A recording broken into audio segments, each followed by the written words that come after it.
So guys, just in the last few days, Rising Storm 2 Vietnam actually went free on the Epic Game Store, and obviously that means that a lot of people are trying it out at the moment for the first time. So the question is then, what is this game all about anyway, and is it actually still worth playing in 2020? Well guys, this is BillyEatWorld again, and let's find out.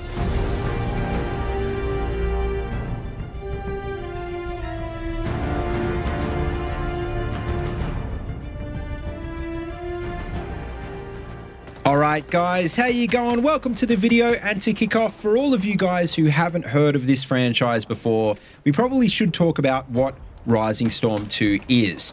And well, in a nutshell, I guess you could say it's a hardcore first-person shooter that sort of sits somewhere in between franchises like Insurgency and Battlefield.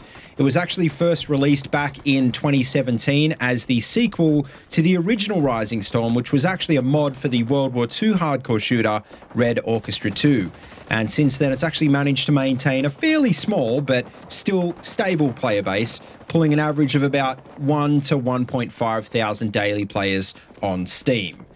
Now, like I said just a few days ago, the Epic Game Store actually released this game for free to keep until the 16th of October. And so as you can imagine, the player base has absolutely exploded since then, which is obviously a really good thing for the game. I mean, it's not like it was dead to begin with, but obviously this has given it a whole new life that it previously didn't have.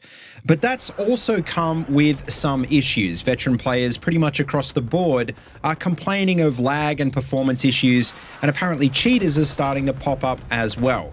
But the good news is that over the last few days, the devs have been frantically releasing hotfixes to try and get this under control. So hopefully by the time you guys actually get to play this one, well, you won't have to deal with that. But let's assume that everything is rosy, and let's put all of that aside for a sec. Let's talk about why Rising Storm is worth your time in the first place. And well, I guess the main point to be made is that it's a semi-realistic Vietnam-era shooter, which is really rare these days. Actually, instead of realistic, probably a better word would be something like immersive, because you realize pretty quickly Rising Storm does feel a bit more arcadey than most realistic shooter games. And to be honest, I actually think that's why it appeals to a lot of people. It's not strictly a military simulator, it's more of a traditional, faster-paced FPS game with hardcore elements. With that being said though, it's not Call of Duty. For example, the time to kill is super fast. You're looking at 1 to 2 bullet kills with just about every gun in the game. And just like in games like Squad or Hell Let Loose, if you are lucky enough to take a hit and survive, well, you're gonna have to bandage yourself up. Not just that, but basically all of the standard hardcore shooter mechanics are there, like suppression and stamina and stance modifiers. But in saying that, unlike some hardcore shooter games, the movement is actually still pretty fluid, and the recoil, even though it can be tough, isn't really that bad if you're an experienced player.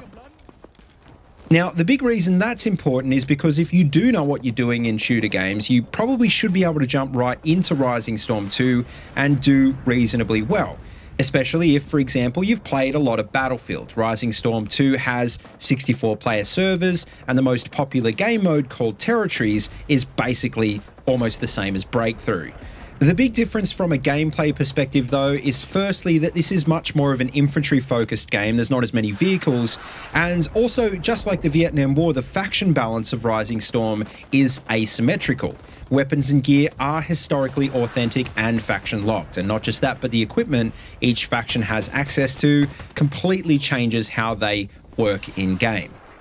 Now, trying to explain all of these differences would take longer than we have in this video, but one really good example is that, for example, there's flamethrowers in this game, but they're only available to the Western factions. And also another huge thing is the way that spawns work. For example, Vietnamese squad leaders can build semi-permanent spawn points like rally points in Squad, but on the other hand, you spawn straight onto Western squad leaders, just like you would in, for example, Battlefield. Not just that, but the effects of commander abilities from faction to faction, and even the way they're called in, can be drastically different. And so you're going to realize pretty quickly there's a much deeper team-based meta going on here. So once you do break out of that lone wolf mindset, you'll find that's where the real game begins. Now, in my opinion, obviously all of this I think makes for a really solid team-based hardcore shooter up there with, for example, games like Insurgency and Squad. But I think what really lets Rising Storm 2 down is the fact that even when it came out 3 years ago, it was already starting to look and feel a bit dated then. Obviously, it's an indie game developed on an indie budget, so it was never going to look and perform as well as a AAA shooter does. But unlike games like Squad, for example, which have improved slowly over time, this doesn't seem to have changed that much. The animations are still pretty clunky, and the UI and the HUD can be pretty ugly as well. With that being said though, one thing I really do love about this game is the audio. The weapon sounds have that bone-shattering impact, which reminds me of games like Bad Company 2. And not just that, but the artillery and the gunships and the napalm, they're all satisfyingly terrifying, and it really gives you that sense that you are in the middle of a real battlefield. And speaking of battlefields, well, a lot of the maps are based on real locations, and on those maps you're actually fighting as the correct factions with the correct weapons. So I think at the end of the day, when it comes to the presentation, I'd have to say on balance, even if it does have a few flaws, it actually still manages to come out on top and be pretty immersive. Now, so far we've talked a bit about immersion, but just before we finish up, I really think an important point to consider with any historical shooter game is, does it feel believable?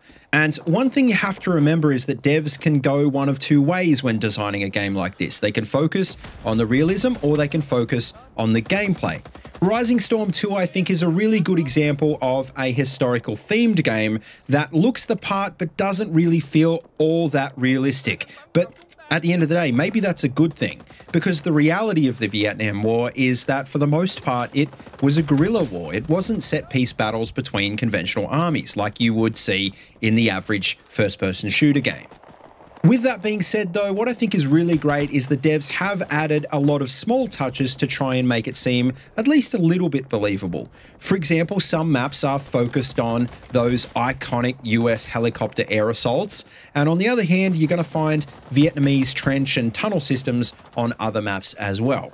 Also, another thing that I thought was really interesting and actually kind of funny is the soldier callouts. The Australian faction, for example, swears a lot in a lot of their callouts, which might only be a small detail, but when you compare it with other generic AAA shooter games, it's way more realistic, and little things like that make you feel like you're actually in the Vietnam War. Now, finally, another important thing to look at when it comes to historical games is how they deal with customization, because obviously that's a massive thing in shooter games these days. And yes, there is character customization in Rising Storm 2, but it's not the same as you'd see in games like, for example, Battlefield 5. You can't mismatch things to the point where your soldier looks unbelievable.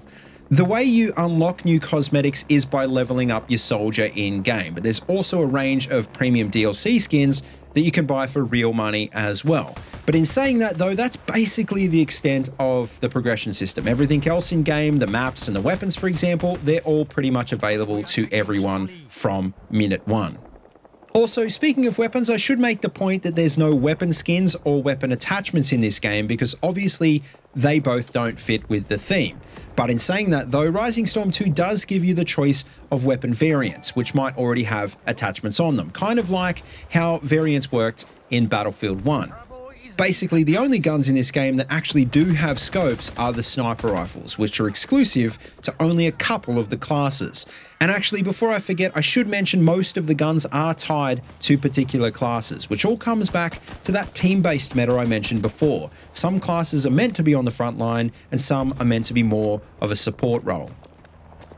But anyway, to finish up, I think you can probably see by now that Rising Storm 2 seems to be a pretty simple game on the surface, but once you do get in deeper, it's actually not so simple at all. And I think when it comes to the question of whether it's worth it, I definitely say it is, because, well, mainly it hits two really important points. Like I said, new players, as long as they've got some experience with shooter games, are going to be able to jump in and have a good time straight away. That's really important for retaining new players. But also, on the other hand, if you do get stuck into that deeper team-based meta, well, it has the potential to suck you in for a few hundred hours, or maybe even more. The question is though, and this is the most important thing for any indie shooter, will you still be able to play it long term? And once again, I think the answer is probably yes. Because like I said, even before the surge of new players, it had a cult following, and there was still enough players that you could find active servers even in smaller regions like Australia. So all in all, even though it's 3 years old now, and even though it's kind of clunky at times, on balance, it's still a pretty damn good experience. And even if you're watching this video sometime in the future and you aren't able to get it for free this week, it's probably still going to be worth buying then, and it probably will be for a few years to come. But anyway, guys, that's just about it for this quick review. So as always, please let me know what you think of Rising Storm 2 in the comments section down below. And obviously, if you think I've missed a detail, which I know that I have, make sure you leave that down in the comments below so that everyone can take a look if they're thinking of picking up this game. As always, though, don't forget to like, comment, and subscribe, and please feel free to check out the links in the description if you want to see any more of my videos. And also, don't forget you can find my Twitter and Discord links down there as well if you want to keep in touch. And until next time, see you later, and have a good one.